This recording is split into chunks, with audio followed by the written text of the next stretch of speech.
बिस्मिल्लाहिर्रहमानिर्रहीम। अस्सलाम वालेकुम नाज़रीन, आप यूट्यूब चैनल देख रहे हैं। मैं इमरान खान हूँ। खत्ते की सूरत हाल में जो तब्दीली आ रही है उसके असरात पाकिस्तान के ऊपर पड़ेंगे और डेफिनेटली ये पड़ेंगे। हालात ही ऐसे हैं जो ईरान के और इसराइल के बीच में चल रहा है, पाकिस्तान उससे बाहर नहीं रह सकता।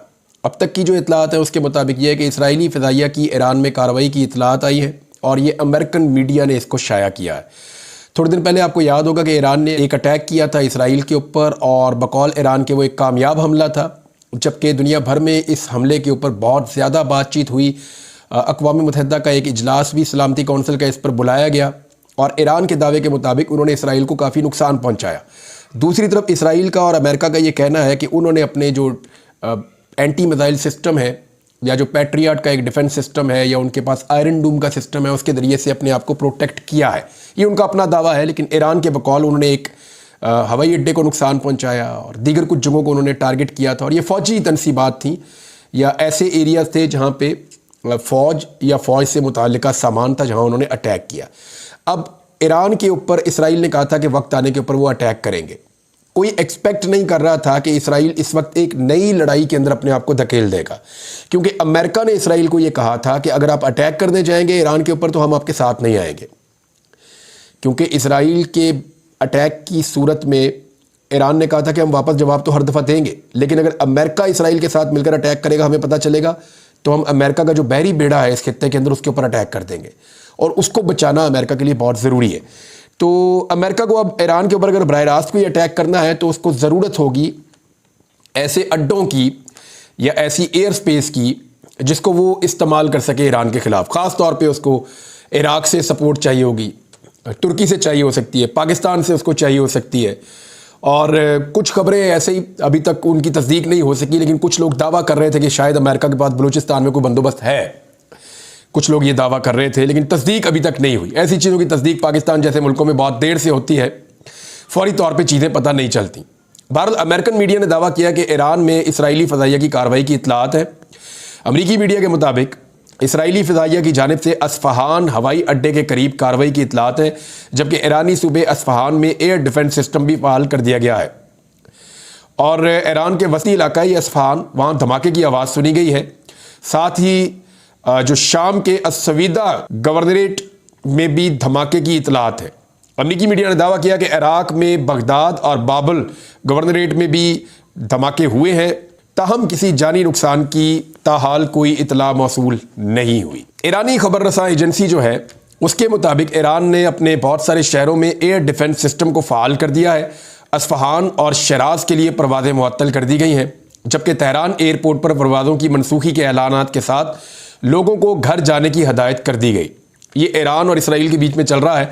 इसका इम्पैक्ट इस रीजन पे आएगा पेट्रोलियम मसनूआत की कीमतों में इजाफे की सूरत में। जो अब तक की इतला है उसके मुताबिक ये जो नई टेंशन क्रिएट हुई है, इसके बाद 3% पेट्रोलियम मसनूआत की कीमतें बढ़ी हैं। $92 तक ये पहुँच गई है, $89 से $92 तक पहुँच गई है। तो 3% के लगभग ये कीमतों में इजाफा हुआ है और इसका इम्पैक्ट अल्टीमेटली पाकिस्तान पे और बाकी मुल्कों के ऊपर आएगा। दूसरी जानिब जो ईरान का दावा है वो भी आपके सामने रखना बहुत ज़रूरी है। और शाम में ईरानी सफारत खाने पर हमले के जवाब में ईरान की जानिब से इसराइल पर ड्रोन हमले किए गए थे और अब इसराइली फ़ौज ने अटैक किया है। इस पर ईरान ने, जो ईरान की फारस न्यूज़ एजेंसी है उसके मुताबिक ईरान के सूबे अस्फ़हान के एयरपोर्ट पर धमाके की आवाज़ सुनी गई थी, जिसके बाद परवाज़ें मुअत्तल कर दी गई थी, जबकि ईरानी फ़ज़ाई दिफाई निज़ाम को फ़ाल कर दिया गया था। ईरानी मीडिया के मुताबिक अस्फ़हान में सुनी जाने वाली धमाकों की वजह मालूम नहीं हो सकी। हालांकि अमरीकी नशरियाती इदारे ABC न्यूज़ ने एक अमरीकी अहलकार का हवाला देते हुए कहा था कि इसराइल ने ईरान पर मिसाइल दागे हैं। ईरानी सरकारी टेलीविज़न के मुताबिक रात 12:30 पर अस्फ़हान के ऊपर 3 ड्रोन हमले किए गए और ईरानी फ़ज़ाइया ने तीनों ड्रोन मार गिराए। ताहम अब सूरत कंट्रोल में है और मुअत्तल परवाज़ें बहाल कर दी गई हैं।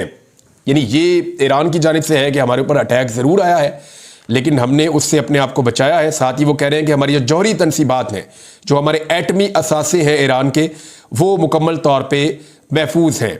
ईरानी जर्नल्स जो हैं वो ये कह रहे हैं कि अस्फ़हान में किसी किस्म का कोई बड़ा नुकसान नहीं हुआ और कोई नुकसान ऐसा नहीं है जिसकी इतला मौजूद हो। और फ़ौज के इस जर्नल का हवाला जो है वो बरतानवी नशरियाती इदारे में छपा है।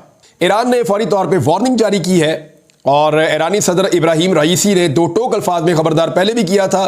دوبارہ انہوں نے وارننگ جاری کی ہے اور انہوں نے کہا کہ فوری، سخت اور وسیع پیمانے پر سنگین رد عمل ہوگا اگر ایران کو کوئی نقصان پہنچا تو، اور اس کے لیے وہ مزید 12 دن انتظار نہیں کریں گے۔ پچھلے حملے کا جواب انہوں نے لگ بھگ 12 دن کے بعد دیا تھا، اس مرتبہ وہ 12 دن تک انتظار نہیں کریں گے۔ یہ جو اسرائیل کر رہا ہے، اس سے مشرق وسطیٰ کے اندر لڑائی کے پھیل جانے کا خطرہ ہے۔ اگر خدا نخواستہ یہ لڑائی پھیلتی ہے تو پھر پیٹرولیم مصنوعات کی قیمتیں آسمان پر چلی جائیں گی اور حالات اتنے موزوں نہیں رہیں گے، خاص طور پہ پاکستان جیسا ملک جس کے پاس کوئی ذخیرہ نہیں ہوتا۔ ہم پیٹرولیم مصنوعات کو بڑے پیمانے پر ذخیرہ نہیں کر پاتے، ہماری کیپیسٹی نہیں ہے، تو ہم زیادہ افیکٹ ہو جائیں گے، کیونکہ ہم نے فوری طور پہ تیل خریدنا ہوتا ہے اور عوام کو دینا ہوتا ہے۔ تو وہ جو تیل مہنگا ملے گا، اس صورتحال میں پاکستان کو بہت ڈیمیج ہو سکتا ہے۔ ایران نے کہا ہے کہ اسرائیلی کارروائی پر فیصلہ کن جواب دینے سے ہم بالکل گریز نہیں کریں گے۔ یہ ایران نے خبردار کر دیا ہے۔ دوسری جانب IMF نے پہلے ہی پاکستان